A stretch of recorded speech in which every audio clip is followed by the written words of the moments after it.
Welcome back to another episode here on GEMS Podcast. I am your host, Genesis Amaris Kemp, and with me today is Dr. Brent Goldman. And here's a bit about Dr. Brent. But he also prefers if he to be called Brent. He doesn't really care, but I definitely want to put some respect on his name. He's a former public school educator, has always been passionate about teaching and learning. However, as a young teacher, he quickly recognized that the traditional model of education was and still is antiquated, and he knew there had to be a better way to help students learn.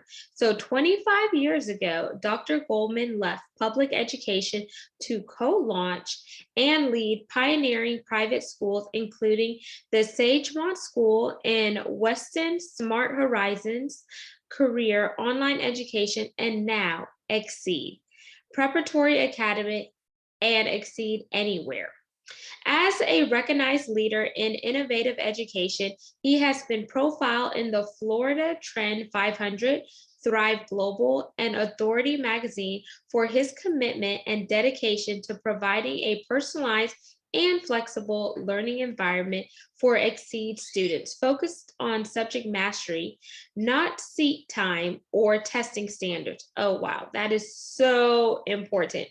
Both Xceed Preparatory Academy and Xceed Anywhere were also recently recognized nationally on NBC News for its academic teams' unique hybrid collaboration across all 5 schools. And without further ado, please welcome Dr. Brent Goldman to GEMS Podcast. Thank you very much, Genesis. I'm honored to be here with you today. My pleasure. And so today we're going to talk about the future of learning. Since you obviously pivoted in your career and started something that you are so passionate about. So let's talk about your beginning journey in education and how it has morphed into the man you are today and where you are, because sometimes people see the latter part, but they never see the beginning or the start ugly moments that helped you on your transition and transformation. Sure. I think I have an interesting story. My first year teaching was in the Broward County Public Schools in South Florida.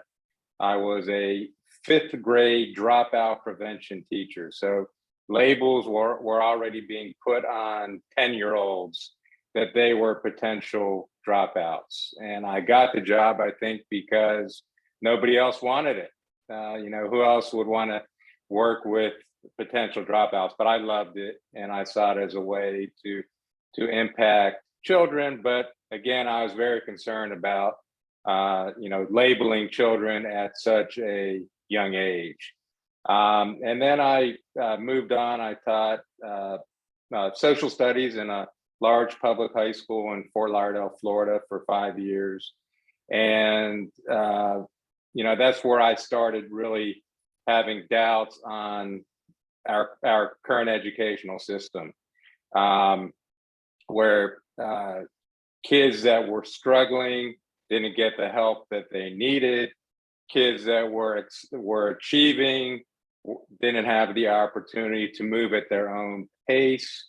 And kids in the middle that weren't bothering anybody were it was just fine for them to continue being C, B students as long as they didn't get into trouble. So I found the entire system kind of disheartening, and spent much of the rest of my career making some disruptive changes that I felt were necessary that would benefit all children.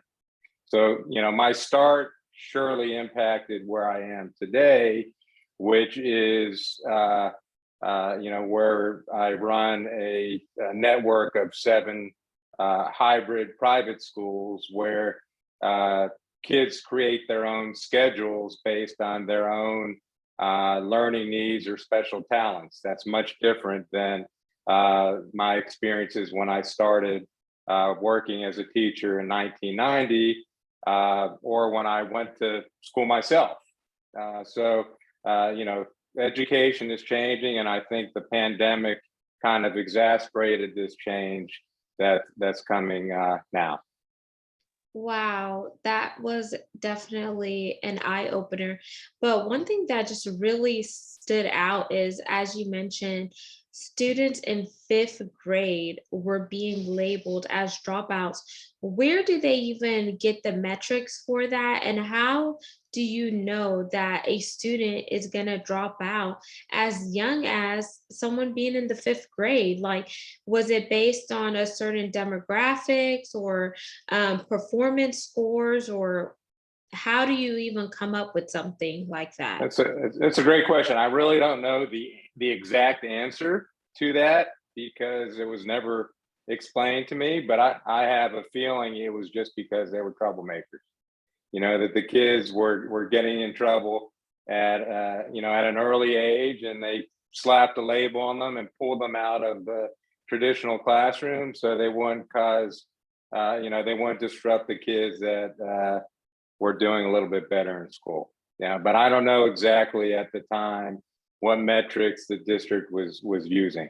But if you think about it now, 30 years later, it's quite disturbing. Yeah, I would definitely say so. I have some family members that are in the educational sector, and sometimes I feel like they're being forced to teach enough just so they could pass those standardized tests.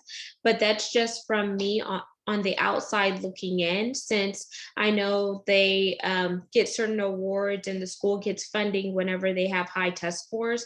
Did you ever see that as a factor in your career early on? And how do you work around that? Because you want to set the kids up for success. You don't want to just teach them enough so they could pass some standardized tests so you could get government funding or whatever the case may be. I am not a big believer in high stakes testing. And the nice thing about operating private schools in the state of Florida is we didn't have to, our children didn't have to take them, which was fantastic. And I think one of the many reasons why private schools in the state of Florida do flourish, and why teachers like coming to teach in private schools in Florida is they don't have to deal with the high stakes testing. For me, there's all kinds of reasons why kids don't do well on these testings, and much of it comes down to their personal environment. What's their house like? Yeah, are there books being read? Are their parents at home, or are they working?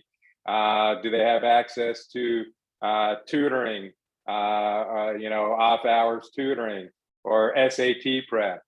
There's all different types of ways to gain these high stakes testing that a lot of kids don't have the ability to, because their parents either don't have the time or the money to spend on them.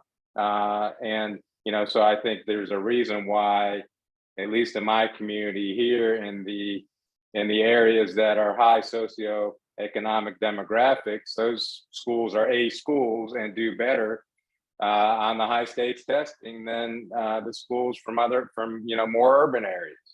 And I think the SAT, the college entrance exams now, are kind of dying a very quick death, which I think is great, because it gives kids an opportunity to demonstrate to colleges that they worked really hard in school and they got really good grades and they took rigorous curriculum. They should also have to demonstrate that on a test that can be gained very easily with high-priced tutors. So true, because there are not that I grew up in an urban area, but there are a lot of students that I have met via some of the volunteerism that I do, whether it's Junior Achievement or United Way, that come out of urban areas and do very well. But then whenever you look at the comparison between a high socioeconomic area versus an urban area, certain abilities aren't there education wise because of funding and where they are geographically located, which I feel is just not fair. But you can't always change everything, but you can start by having these different private schools where someone is afforded a different opportunity to really excel and flourish. So when you think about Exceed, what are your core values and mission for the 7 private schools that you have? Our students come to us really for two different reasons. One is personalization, and the other is flexibility. So the way we deliver our curriculum, it really enables our students to work one-on-one with their teachers and to develop their own academic pace based on their abilities. So we could have our schools are small by design, 75 to 100 kids. So we could have, 9 or 10 ninth graders that are in Algebra 1, all working on different chapters at the same time, because you have a really bright kid that is able to accelerate, and you have a child that maybe needs a little bit of extra help that can get extra help during the day. So in a traditional school where there's bells and there's 6 or 7 50-minute classes, when that bell rings and the kids exit the classroom, they don't have any accessibility to the teacher until 24 hours, until the next day when they enter that classroom. In our school, you can decide, you have the academic freedom and flexibility to, hey, I'm struggling in math. Maybe today I spend 2 or 3 hours on math, specifically with the math teacher, and I can work independently on the social studies and English because that's my strength. So the small school, the personalization, the ability to work one-on-one with teachers is a huge part of our school. And the flexibility is really one of our secret sauces, is that we're able to develop your own individual academic schedule based on your needs. So for example, if you have ADHD and you can't focus on 6 classes at one time, but maybe you can focus on 2 classes at one time.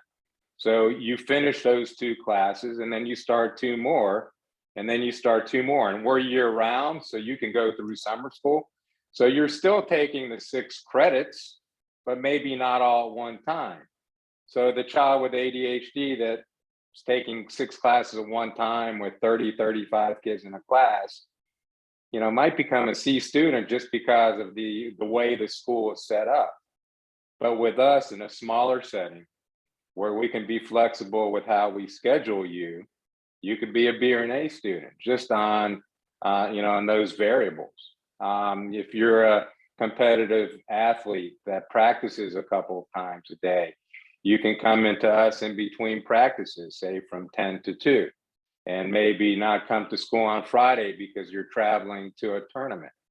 At a traditional K-12 school, public, private, charter, they're not designed for this type of flexibility. So those are the 2 major reasons why families come to us. And when the pandemic hit, all of a sudden everybody became hybrid in a way, and families, people start working from home, and you could move anywhere you wanted to in the country because your job was now remote. And people really started understanding this, but they also started seeing that their kids' schools didn't handle this remote learning very well. It's because that's not how they're set up.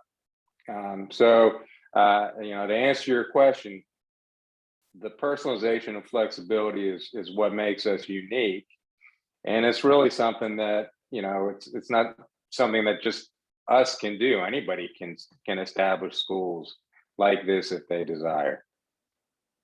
So that brings me to the next question, Brent. Since you have the personalization, the flexibility, and just really tapping into that student's inner creativity and their strengths and allowing them to drive their educational goals and et cetera, that also shows that, they can, focus on other things. So whenever you think about creativity and extracurricular activities, do y'all offer any at your school, such as sports or anything along those lines? So our model, uh, we give part of the flexibility is we give you time to do things to discover your passions outside of school, outside of our entire environment.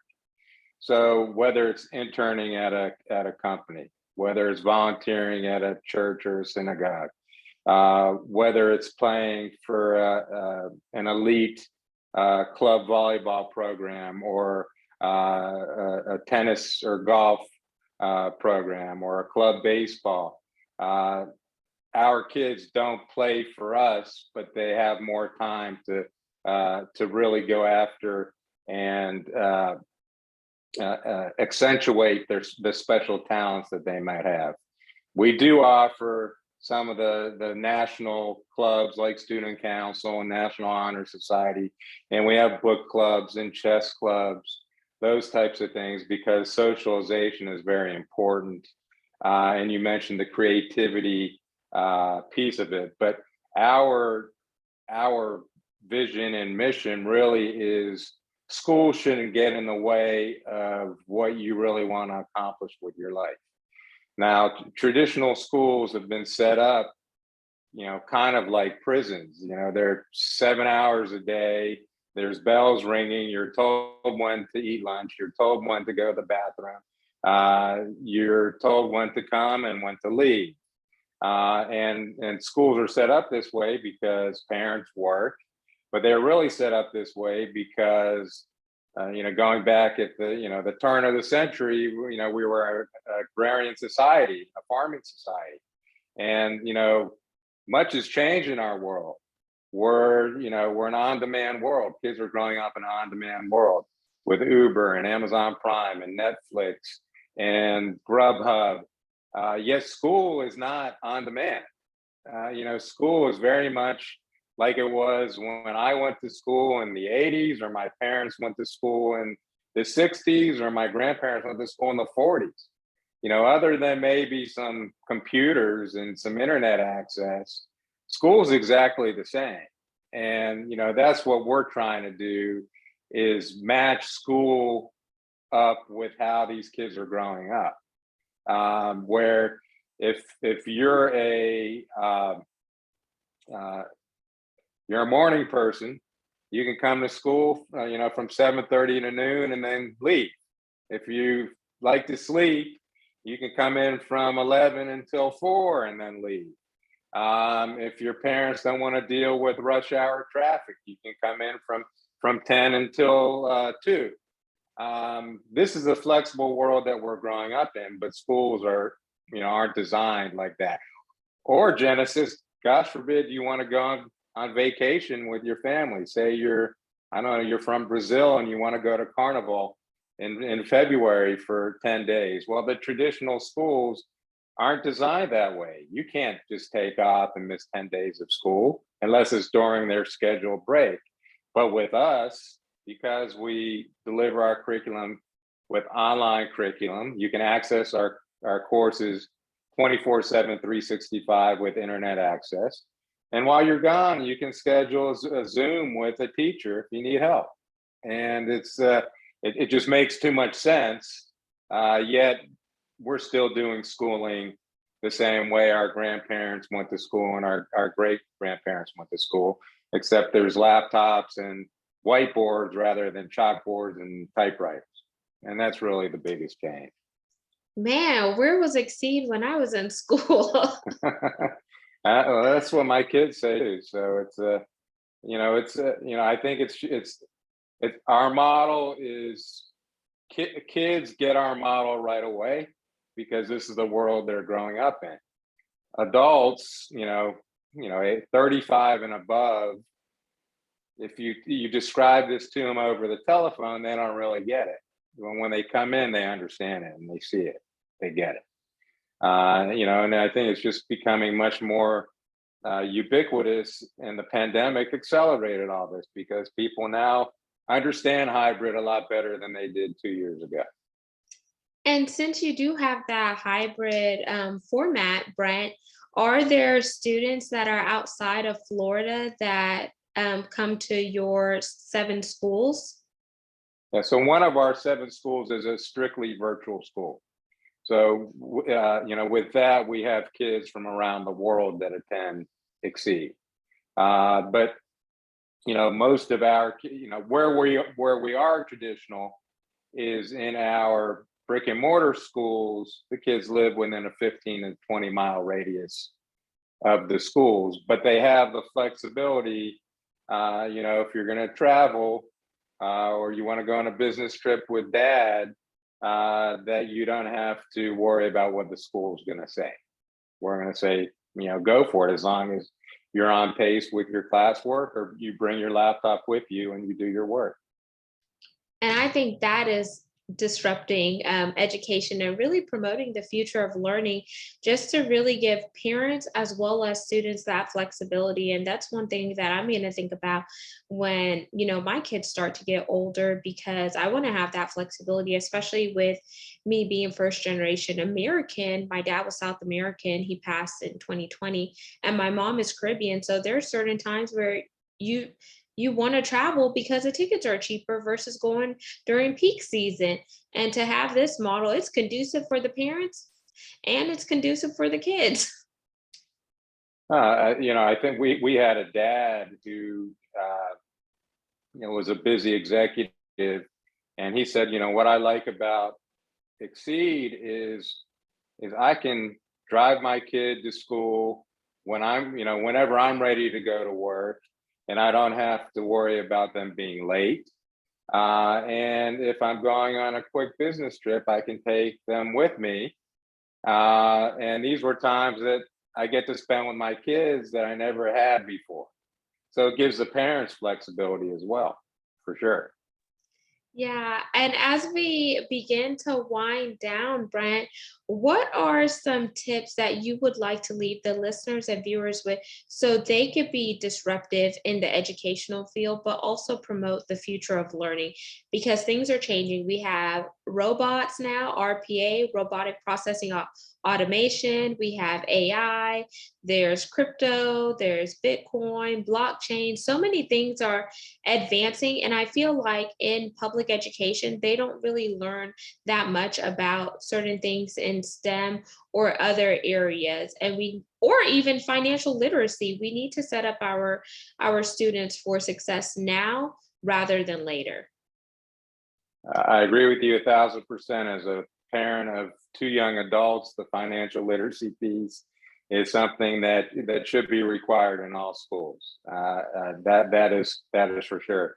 As far as tips for parents, I think that there's, depending on where you live, the school choice world is taking off, and there are a lot more options for parents other than just your home school around the corner from where you live. And on the public level, there's also all kinds of online options, both public, private, and charter, where kids can work from wherever, whether that's at home or while you're traveling. I live in the state of Florida, where there's Florida Virtual School, which is one of the pioneers in K-12 virtual schools. And obviously during the pandemic, their number of students exploded. There's also private virtual options as well. And in the private school space, the old traditional schools now have competition like schools like ours with Xceed. There's other models like fusion academies. that are in this micro school genre, where they, schools that are designed for 75 to 100 kids that give students more personalization and flexibility, like I mentioned with Xceed. So, my biggest advice for parents is to, just do some research in the areas where you live and see what options, what choices are there, specifically for your children. The charter school world, there's some very innovative charter schools, again, both virtual and brick and mortar, that might be very good options for your children that are tuition free. So there are, unlike when I was growing up, where you had your home public school or a very expensive traditional private school, parents today have a lot more choices for their children. During the pandemic, these little learning pods also kind of became the rage. And there's some entrepreneurs that took this to another level as well in developing micro schools. So, it takes a little bit of research on your end as parents, but I think we have a lot more choices now. The state of Florida, where I live, has a very vibrant school voucher program that enables parents to use state money for tuition for private schools. So I would recommend parents also to look into their respective states to see if there's similar laws like we have here, or similar programs like we have here in the state of Florida with vouchers. Wow, that's incredible. And thank you for sharing all of that knowledge and wisdom there, Brent. And for anyone who's interested in connecting with you, how can they connect with you, learn more about Xceed? Our website is www.xceedprep.org. So that's our website for our schools. I am very active on LinkedIn. You can search me out on LinkedIn, and that's we post a lot of blogs, both about our schools and about topics in education that we believe are relevant to the current time. So those are probably the two best ways. I don't think anybody is interested in my personal Facebook or Instagram because that'll bore them to death. But our school website and my personal LinkedIn, I think, is the most relevant as far as connecting with me or with our schools. Thank you for sharing that. And would you like to leave the listeners and viewers with a CTA call to action? Yeah, I think my call to action for the listeners is there are other options for your children other than the traditional methods that we had growing up, and get on Google and research them, and then go see them for yourselves. There's schools have gotten much better connecting with families since the pandemic started because of technologies like this, like Zoom, Microsoft Teams. It's much easier to learn more about other school options than you had to wait in the mail to get a paper brochure. It's much better today, and I think that was a good thing that came out of the pandemic. And there you have it, listeners and viewers of GEMS podcast. Once again, I am your host, Genesis Amaris Kemp, and you just heard Dr. Brent Goldman with Xceed. All of his contact information will be in the show notes, so there's no excuse for you not to connect with him. Make sure you invest in your future when it comes to learning, because if you're not learning, then you're not growing. And don't tell me the sky's the limit when there are footprints on the moon. And that quote was said by Paul Brandt.